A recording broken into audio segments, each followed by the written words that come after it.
Warden وہاں سے لڑکیوں کا رش ختم کرنے میں مصروف تھی۔ فیروز فریال کی آنکھوں سے ٹپکتے آنسو دیکھ چکا تھا، اس لیے اپنے قدموں کو اس کے پیچھے جانے سے روک نہیں پایا تھا۔ لگتا ہے تمہیں صرف میرے سامنے ہی زبان چلانا آتا ہے، باقی ہر جگہ تمہاری بولتی بند اور رونا شروع ہو جاتا ہے نا؟ فیروز ٹیرس پر اس کے پیچھے آتا اس کی جانب ٹیشو بڑھاتے بولا۔ ہاں، اور تمہیں دوسروں کا مذاق اڑانا، تم اور تمہارا باس دونوں ایک جیسے ہو، خود چاہے جو مرضی کرتے رہو مگر دوسری جانب سے برداشت کرنا مشکل ہو جاتا ہے۔ فریال اس کا بڑھایا ٹیشو نظر انداز کرتے ہاتھوں سے دونوں آنکھیں رگڑتی خفگی سے بولی۔ اسے زیادہ فکر ماہر کی تھی، جس کی طبیعت پہلے ہی ٹھیک نہیں تھی، اور التمش بھی اچھے خاصے غصے میں بھڑکتا اندر گیا تھا۔ تم سے اتنے آرام سے پوچھا تھا، سچ بول دیتی۔ فیروز اس کا رونا بند ہوتا دیکھ مطمئن ہوا تھا۔ تو اور کیا کرتی؟ اگر بتا دیتی تو میری دوست نے میرا سر پھاڑ دینا تھا۔ پہلے بھی تم نے مجھے کیسے بے وقوف بنا کر اس کی اتنی امپورٹنٹ فائل مجھ سے لے لی۔ فریال کو ایک دم اس کا پچھلا دھوکہ یاد آیا تھا۔ مجھے اس کام کے لیے زیادہ محنت درکار نہیں رہی تھی، تم ہو ہی اتنی معصوم۔ فیروز بے وقوف کی جگہ معصوم لفظ استعمال کرتا زیر لب مسکرایا تھا۔ فریال اس کی مسکراہٹ سے ہی سمجھ گئی تھی کہ وہ اس کا مذاق اڑا رہا ہے۔ وہ اسے کچھ کہتی جب اچانک اس کی نظر وہاں آس پاس چھپ کر انہیں دیکھتی لڑکیوں پر پڑی، جن میں آسماں بھی شامل تھی۔ ارے تم سب وہاں کیوں کھڑی ہو؟ یہاں آؤ نا، فیروز صاحب ملنا چاہتے ہیں تم سب سے۔ فریال نے فوراً حساب برابر کیا تھا، کیونکہ اس کی ایک پکار پر ہی لڑکیوں کی اچھی خاصی تعداد اس جانب بڑھ آئی تھی۔ پورا ٹیرس بھر گیا تھا۔ فیروز نے تنبیہی نظروں سے اس کی جانب دیکھا تھا، مگر تب تک وہ اپنا کام کر چکی تھی۔ لڑکیوں کے آتے ہی وہ ان کے درمیان سے نکل گئی تھی، جبکہ فیروز اسے گھور بھی نہیں سکا تھا۔ کچھ لڑکیاں اس کے ساتھ سیلفیاں لینا چاہتی تھی اور کچھ اس سے شادی کے حوالے سے اور نہ جانے کیسے کیسے سوال کرنے لگی تھی۔ فیروز کا نرم لہجہ تو صرف ایک لڑکی کے لیے ہی تھا۔ وہ فوراً سرد و سپاٹ لہجہ اختیار کرتا، انہیں سائڈ پر ہونے کا کہتا، وہاں سے نکل گیا تھا۔ اس کا ایسا رد عمل دیکھ ایک کونے پر کھڑی فریال کے ہونٹوں پر بے ساختہ مسکراہٹ بکھر گئی تھی، جس کا ریزن وہ خود بھی ابھی ٹھیک سے نہیں جانتی تھی۔ اب آپ کا کیا فیصلہ ہے سائیں؟ کبریٰ بیگم زہیب ربانی سے ماسورہ کے حوالے میں کیا جانے والا فیصلہ جاننا چاہتی تھی۔ یہی کہ وہ اب بھی ہماری روایت کے مطابق وہ رسم نبھائے گی۔ زہیب ربانی کو کسی بھی طرح اپنی سربراہی بچانی تھی۔ ماسورہ کا واپس آنا ان کے بہت سارے مسائل حل کر گیا تھا۔ ان کی بیٹی دشمنوں کے گھر سے آزاد ہو گئی تھی، مگر وہ اب ذاکوان ربانی کے نکاح میں ہے۔ آپ کو لگتا ہے وہ اتنی آسانی سے ایسا ہونے دے گا؟ ان کے فیصلہ سن کبریٰ بیگم کا دل پھر سے بے چین ہو چکا تھا۔ اب ان کی بیٹی کا مقدر وہی قید بننے والی تھی، جس میں خوشیاں تو دور کی بات، قید تنہائی ہی بہت بڑا عذاب ثابت ہو سکتی تھی۔ وہ پہلے فرحت کیلانی کا حال اپنی آنکھوں سے دیکھ چکی تھی۔ دھوکے اور جھوٹ کی بنیاد پر یہ بنی لی ہے انہوں نے۔ اب کی بار انہیں سر جھکا کر ہماری ہر بات ماننی ہوگی، جیسے ہم نے مانی تھی۔ جب ابرار نے قتل کیا ہے ہی نہیں تو ہم کیسے معذورہ کو وہاں بھیج سکتے ہیں؟ زہیب گیلانی آگے کا سب کچھ سوچے بیٹھے تھے۔ کبریٰ بیگم بے بسی سے اپنے شوہر کا فیصلہ سن رہی تھی جب ملازمہ نے دروازے پر دستک دی تھی۔ سائیں نیچے ذاکوان ربانی آئے ہیں، ان کا کہنا ہے وہ ماسورہ بی بی سائیں کو لینے آئے ہیں۔ ملازمہ کی اطلاع پر کبریٰ بیگم نے گھبرا کر زہیب ربانی کی جانب دیکھا تھا۔ اس کی اتنی ہمت کیسے ہوئی اتنے بڑے دھوکے کے بعد دوبارہ یہاں آ کر میری بیٹی کا مطالبہ کرنے کی؟ زہیب ربانی جھٹکے سے اٹھتے باہر کی جانب بڑھ گئے تھے۔ صفیہ ابرار کہاں ہے؟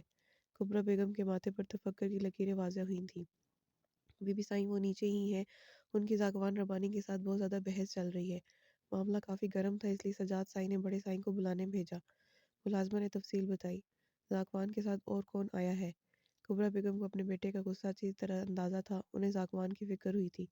بی بی سائیں وہ اکیلے آئے ہیں، ان کے گارڈز کو بھی اندر نہیں آنے دیا گیا اور ان کے ہتھیار بھی لے لیے گئے ہیں۔ ملازمہ کی ساری بات سن کر کبریٰ بیگم کی پریشانی مزید بڑھ گئی تھی۔ وہ جلدی سے ماسورہ کے روم کی جانب بڑھ گئی تھی۔ بھابھی کیا ہوا آپ کو؟ آپ نے جب سے آئی ہوں آپ کو ایسے اداس ہی دیکھا ہے۔ آپ ابرار بھائی کے ساتھ خوش نہیں ہیں کیا، یا ان سے کوئی لڑائی وغیرہ ہوئی ہے؟ ماسورہ ابرار کی بیوی ثانیہ کے قریب بیٹھتی نرمی سے مخاطب ہوئی تھی۔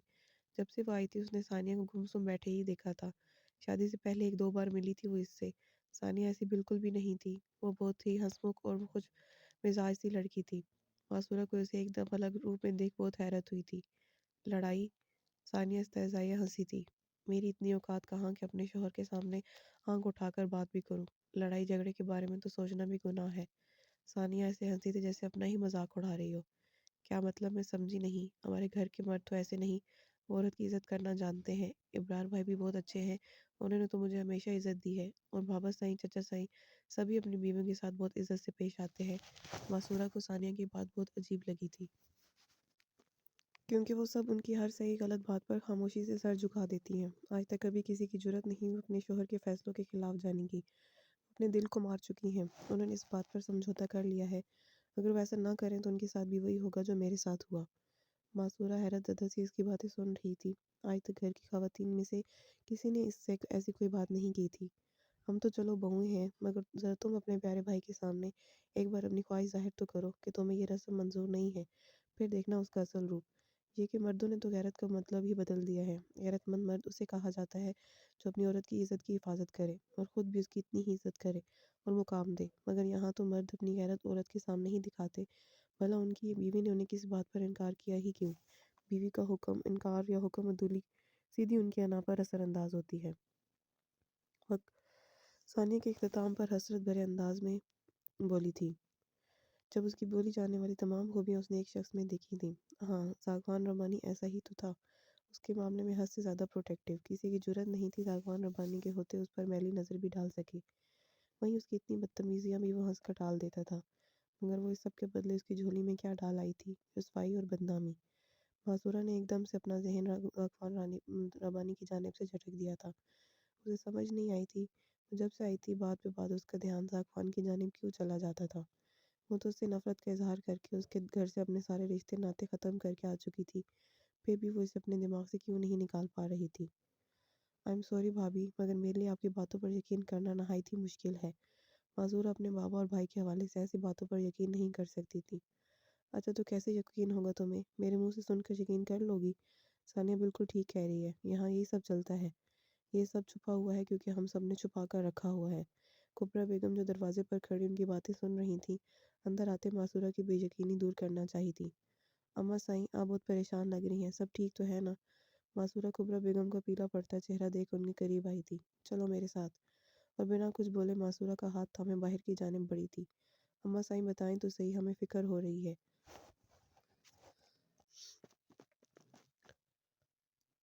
معصورہ ان کے ساتھ چلتی فکر مندی سے بولی تھی، ساگوان ربانی آیا ہے تمہیں لینے۔ کبریٰ بیگم نے اسے لیے راہداری کی جانب پہنچی تھی، جہاں مردان خانے کے حال کمرے کا منظر صاف دکھائی دیتا تھا۔ وہاں ان سے پہلے ہی گھر کی ساری خواتین جمع دوسری جانب ہوتا ڈرامہ دیکھ رہی تھیں۔ معذورہ ساگوان کا سن کر جلدی سے وہاں کھڑی ہوئی تھی۔ بلیک شلوار سوٹ پر گرے کلر کی گرم شال لپیٹے وہ اپنی سحر انگیز پرسنالٹی کے ساتھ ماحول پر چھایا معلوم ہو رہا تھا۔ ہمیشہ جس شخص کو اپنے ساتھ نرم تاثرات لیے دیکھا تھا، آج اس کی قہر برساتی نگاہیں اور غضبناک تاثرات معصورہ کو خوفزدہ کر گئے تھے۔ معصورہ کتنی جھلی ہو تم، اتنا شاندار اور مضبوط مرد تمہارا دعویدار ہے، تمہاری خاطر ہر ایک سے لڑنے کو تیار ہے، اور تم اسے کہاں موت کے دہانے پر گھسیٹ لائی ہو؟ معصورہ کی چچا زاد اس کی جانب افسوس بھری نظروں سے دیکھتے ہوئے بولی، جبکہ معصورہ تو یکٹک ساگوان کی جانب دیکھی جا رہی تھی، جس کے عین سر پر ابرار کے آدمیوں نے بندوقیں تان رکھی تھیں، مگر ساگوان ان کے تخت پر اتنا ہی چوڑا ہو کر بیٹھا تھا، اس کے چہرے پر ڈر و خوف یہاں تک کہ دشمنوں کے درمیان آ کر ذرا سی بھی گھبراہٹ نہیں تھی۔ میں یہاں اپنی بیوی کو لینے آیا ہوں، لیے بغیر نہیں جاؤں گا۔ ساگوان اپنی بات پر ابھی بھی ڈٹا ہوا تھا۔ میں نے کہا نا وہ تمہارے ساتھ نہیں جانا چاہتی، اگر اسے وہاں رہنا ہوتا تو خود وہاں سے نکل کر نہ آتی۔ صہیب گیلانی ابرار کو پرسکون رہنے کا اشارہ کرتے نہایت تحمل کے ساتھ اس سے مخاطب ہوئے تھے۔ میں پھر بھی ملنا چاہوں گا اس سے، آپ لوگوں پر یقین نہیں ہے مجھے، اس کے منہ سے سننا چاہتا ہوں کہ وہ میرے ساتھ رہنا چاہتی ہے یا نہیں۔ ساگوان اپنے مخصوص مغرور لہجے میں بولتا ابرار کو مزید آگ لگا گیا تھا۔ اس کا بس نہیں چل رہا تھا ابھی اس شخص کا بھیجا اڑا دے۔ معصورہ نے خوفزدہ نظروں سے کبریٰ بیگم کی جانب دیکھا تھا جو اسے ہی دیکھ رہی تھیں۔ ٹھیک ہے، ہم تمہاری بات ماننے کو تیار ہیں، مگر اس کے بدلے ہماری بھی ایک شرط ہے۔ صہیب گیلانی کی رضامندی دینے پر معصورہ جی جان سے لرز اٹھی تھی۔ اسے ساگوان کے سامنے جانے سے خوف محسوس ہو رہا تھا۔ اس کی وحشت ناک لال آنکھیں بتا رہی تھیں کہ وہ اس وقت کس قدر غصے میں ہے۔ ان کی شرط والی بات پر ساگوان نے سوالیہ نظروں سے ان کی جانب دیکھا تھا۔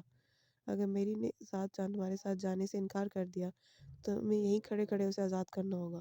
اگر تم نے ایسا کر دیا تو ہم تمہاری جانب سے دیا جانے والا ہر دھوکہ بھول جائیں گے اور ساری بات یہیں دب جائے گی۔ اس کے بعد کوئی دشمنی اور کوئی مخالفت نہیں ہوگی۔ صہیب ربانی کی بات پر معصورہ اپنی جگہ سے لڑکھڑا گئی تھی۔ وہ خود بھی تو یہی چاہتی تھی، یہی سوچ کر اس نے ساگوان کا گھر چھوڑا تھا، تو پھر اب اسے اتنا برا کیوں لگ رہا تھا؟ ساگوان کی جان خطرے میں دیکھ اس کی سانسیں کیوں اٹک گئی تھیں؟ مجھے ایسی کوئی شرط منظور نہیں ہے، آپ کی بیٹی یہ تو میری بیوی بن کر رہے گی یا پھر بیوہ، مگر اپنے نام سے تو جدا میں اسے کبھی نہیں کروں گا۔ اگر آپ چاہتے ہیں کہ میں جلد از جلد یہاں سے چلا جاؤں تو اسے میرے سامنے لائیں ایک بار، میں اس کے منہ سے سننا چاہوں گا کہ وہ کیا چاہتی ہے۔ یہ بھی تو ہو سکتا ہے آپ لوگوں نے زبردستی سے یہاں روکے رکھا ہو۔ ذاکوان آخری جملہ ادا کرتا تلخی سے مسکرایا تھا۔ باسورا کا دل ڈوب کر ابھرا تھا۔ اگر اپنے قدموں پر چل کر جانا چاہتے ہو تو ابھی اور اسی وقت نکل جاؤ یہاں سے، ورنہ جو حال میں تمہارا۔ ابرار کا جملہ وہیں ادھورا رہ گیا تھا جب زہیب گیلانی نے اسے ہاتھ اٹھا کر روک دیا تھا۔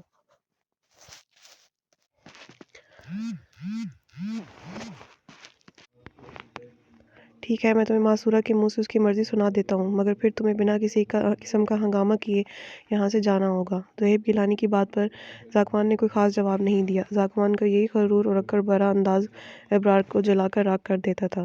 اس وقت اس شخص کو ختم کرنے کا موقع اس کے ہاتھ میں تھا، مگر اس کے باپ نے ہمیشہ کی طرح آج بھی اس کے ہاتھ باندھ رکھے تھے۔ معصورہ کو یہاں بلایا جائے۔ زہیب گیلانی نے سائٹ پر کھڑے ملازم کو حکم جاری کیا تھا۔ ایک منٹ، میری بیوی کے پردے کا پورا خیال رکھا جائے۔ یہاں موجود تمام غیر مرد کو ہٹایا جائے اور اسے لے کر یہاں کوئی ملازمہ ہی آئے۔ ذاکوان جس شانہ انداز میں حکم چلا رہا تھا، اسے لگ رہا تھا یہ اس کی اپنی حویلی ہو۔ جالی دار دیوار کی دوسری جانب کھڑی خواتین نے رشک بھری نظروں سے معصورہ کی جانب دیکھا تھا۔ اس کے اتنے غلط کرنے کے باوجود بھی ذاکوان کو اس کا اتنا خیال تھا۔ معصورہ کا دل عجیب بوجھل سا ہوا۔ وہ ذاکوان کے سامنے جانے کی ہمت نہیں رکھتی تھی۔ ذاکوان کے کہے کے مطابق باقی تمام لوگوں کو وہاں سے ہٹا دیا گیا تھا۔ اب وہاں ذاکوان کے علاوہ صرف ابرار، سجاد گیلانی اور زہیب گیلانی موجود تھے۔ احمد صاحب، ہم اندر نہیں جائیں گے، ہمیں بہت ڈر لگ رہا ہے۔ معصورہ، یہ سب تمہاری اپنی چوائس تھی، اب جاؤ اور اس معاملے کو ختم کر کے آؤ، اس سے پہلے کہ معاملہ مزید خراب ہو اور یہ دشمنی کسی بہت بڑے نقصان کا باعث بنے۔ کبریٰ بیگم نے تعصب بھری نظروں سے اسے دیکھتے ہوئے لچک انداز میں کہا تھا۔ ان کا دل چاہ رہا تھا کہ ابھی معصورہ کو اس شخص کے ساتھ رخصت کر دیں جسے ان کی بیٹی کی اتنی قدر تھی، جو اس کی عزت کرتا تھا، جو صرف اس کی خاطر اپنی جان خطرے میں ڈال کر وہاں آن پہنچا تھا۔ انہوں نے ذاکوان کی آنکھوں میں معصورہ کے لیے والہانہ چاہت دیکھی تھی۔ انہوں نے کسی مرد کو عورت کی اس طرح چاہت کرتے پہلی بار دیکھا تھا۔ ان کی بیٹی اپنی خوش قسمتی کو اپنے ہاتھوں میں ڈھانے کی نادانی کر بیٹھی تھی۔ معصورہ کے چہرے سے بھی وہ اندازہ لگا چکی تھی کہ وہ بھی اس وقت شدید ندامت کا شکار ہے۔ اس کے اندر بھی پچھتاوے سر اٹھانے لگے تھے، مگر اب کچھ نہیں ہو سکتا تھا۔ اب اگر وہ ذاکوان کے ساتھ جانے کی بات کرتی تو کچھ بعید نہیں تھی ابرار ذاکوان کے ساتھ ساتھ اسے بھی ختم کر دیتا۔ معصورہ مرے مرے قدم اٹھاتی ملازمہ کے ساتھ مردان خانے کی جانب بڑھ گئی تھی۔ سیاہ چادر میں خود کو پوری طرح لپیٹ رکھا تھا اس نے، جس میں سے صرف اس کے دودھیا ہاتھوں اور ڈر و خوف سے پیلا پڑتا چہرہ نظر آ رہا تھا۔ اس کا دل اتنے زور سے دھڑک رہا تھا جیسے ابھی پسلیاں توڑ کر باہر آ جائے گا۔ گھنیری پلکوں کی باڑ لرزتی آرزوں پر جھک گئی تھی۔ ذاکوان کی نظریں بے اختیار اندر داخل ہوتی معصورہ پر پڑیں، جس نے ابھی تک نگاہوں کے ساتھ ساتھ چہرہ بھی کافی حد تک جھکا رکھا تھا۔ ذاکوان کی گہری نظروں کی تپش وہ اب آسانی محسوس کر سکتی تھی۔ اس کی سانسوں کا انتشار مزید بڑھ گیا تھا۔ اسے محسوس ہو رہا تھا کہ وہ بھی بے ہوش ہو کر گر جائے گی۔ معصورہ بیٹا، آپ بتا دیں، اس شخص کو آپ کے ساتھ نہیں رہنا چاہتی اور اس کے دھوکے سے کیے گئے نکاح سے چھٹکارا چاہتی ہیں۔ زہیب گیلانی اپنی جگہ پر ہی بیٹھے اسے مخاطب ہوئے تھے۔ ذاکوان کی نگاہیں اس پر ٹکی ہوئی تھیں۔ معصورہ نے زہیب گیلانی کی بات پر سر اٹھا کر اس کی جانب دیکھا۔ ذاکوان کی سرخ نگاہیں اسے جی جان سے لرزا گئی تھیں۔ شدید غصہ، بے اعتباری اور ٹوٹے مان کی کرچیاں، بے وفائی کا دکھ اور اس کبھی خود سے جدا نہ کرنے کا جنون۔ معصورہ زیادہ دیر اس کی جانب دیکھ نہیں پائی تھی اور نہ اس میں اتنی ہمت تھی۔ بولے معصورہ، میں آپ کا فیصلہ جاننا چاہتا ہوں، کیا آپ واقعی مجھ سے اپنا تعلق توڑنا چاہتی ہیں؟ ذاکوان اپنی جگہ اٹھتا اس کی جانب بڑھا تھا۔ ذاکوان ربانی، اپنے حد میں کھڑے رہ کر بات کرو، میری بہن کو ہراساں کرنے کی ضرورت نہیں ہے۔ ابرار نے گن اولنگ کرتے ذاکوان پر تانی تھی۔ سب نے تنبیہی نظروں سے ابرار کی جانب دیکھا تھا۔ حدود تو تم کراس کر رہے ہو، مجھے میری بیوی سے بات کرنے کے لیے پرائیویسی نہیں دی جا رہی سالے صاحب۔ ذاکوان پلٹ کر ابرار پر طنزیہ مسکراہٹ اچھالتا معصورہ کی جانب بڑھ گیا تھا، جبکہ ابرار آگ بگولا ہوتا ٹریگر پر انگلی رکھ گیا تھا۔ وہ ذاکوان ربانی کو اب کسی قیمت پر صحیح سلامت یہاں سے نہیں جانے دیتا تھا۔ معصورہ، آپ نے میری حویلی سے فرار اختیار کر کے جو غلطی کی ہے وہ میرے دل پر رقم ہو چکی ہے، لیکن اگر اب آپ بھی میرے ساتھ چلنے کی حامی بھرتی ہیں تو میں سب کچھ بھول جاؤں گا۔ آپ سے بے پناہ محبت کرتا ہوں، ہمیشہ میرے دل اور میرے گھر ملکہ بن کر رہیں گی آپ۔ میں جانتا ہوں آپ بھی مجھ سے محبت کرتی ہیں۔ ذاکوان ربانی کبھی کسی کو دوسرا موقع نہیں دیتا، مگر یہ دل آپ کو دوسرا موقع دینے پر بضد ہے۔ شاید آپ کے معاملے میں ذاکوان ربانی کا خود پر بھی اختیار نہیں رہا۔ ذاکوان نے اس کے نازک گلابی ہاتھ اپنے ہاتھوں کی گرفت میں لیتے اس کے چہرے پر وارفگی بھری نظریں گاڑے بولا تھا۔ معصورہ کے پورے وجود پر لرزہ طاری ہو چکا تھا۔